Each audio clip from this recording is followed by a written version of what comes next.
Hello అండి. నా పేరు డాక్టర్ వివస్వన్. నేను associate professor at Osmania medical college, Hyderabad. నేను సైకియాట్రిస్ట్‌ని. ఈ హాస్పిటల్‌లో గత 12 సంవత్సరాలుగా పనిచేస్తున్నాను. ఎగ్జిబిషనిజం అనేది ఒక రకమైన పారాఫిలిక్ డిజార్డర్.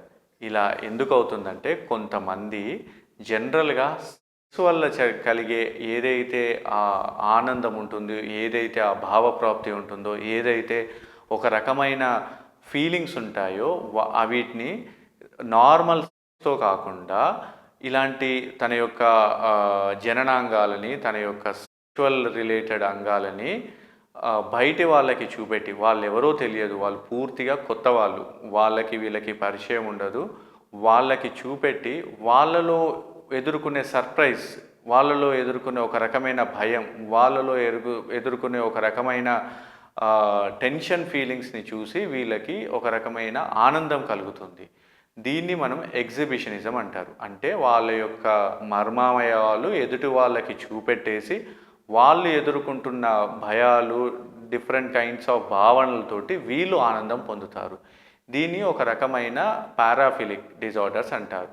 దీనివల్ల ఏమవుతుందంటే వీళ్ళు వాళ్ళతోటి యాక్టివ్‌గా సెక్స్‌లో పాల్గొనరు. వాళ్ళనేమి ఇబ్బంది పెట్టరు. కేవలం వాళ్ళలో వచ్చే రియాక్షన్స్ తోటే వీళ్ళు ఆనందం పొందుతారు. సో, కాబట్టి ఇది బయట జనాల్లో ఒక రకమైన భయము, ఒక రకమైన ఆందోళన కలగజేస్తుంది ఎదుటి వారిలో. ఒక రకమైన జుగుప్సాకరమైన సిట్యుయేషన్‌ని కలగజేస్తుంది. కాబట్టి ఎవరైతే ఇలాంటి భావనలున్నాయో, ఎవరికైతే ఇలాంటి డీవియంట్ బిహేవియర్ ఉంటుందో వాళ్ళకి దగ్గరలో ఉన్న సైకియాట్రిస్ట్‌కి తీసుకెళ్ళి ఎందుకు ఈ పర్టిక్యులర్ బిహేవియర్ స్టార్ట్ అయింది, దేనివల్ల ఇలా ఈ పర్టిక్యులర్ బిహేవియర్ చేస్తున్నాడు అనే విషయాన్ని మనం తెలుసుకొని కొన్ని కారణాలు ఉండొచ్చు. కొంతమందికి చిన్నప్పటి నుంచి వాళ్ళు పెరుగుతున్న వాతావరణము, వాళ్ళు చూసిన జీవన శైలి, లేదా వాళ్ళకి ఎక్స్‌పోజ్ అయిన సిట్యుయేషన్స్, వాళ్ళ యొక్క ఆనందం పొందే విధానాలు డిఫరెంట్‌గా ఉండడం వల్ల కూడా ఇలా జరిగే ఛాన్స్ ఉంటుంది.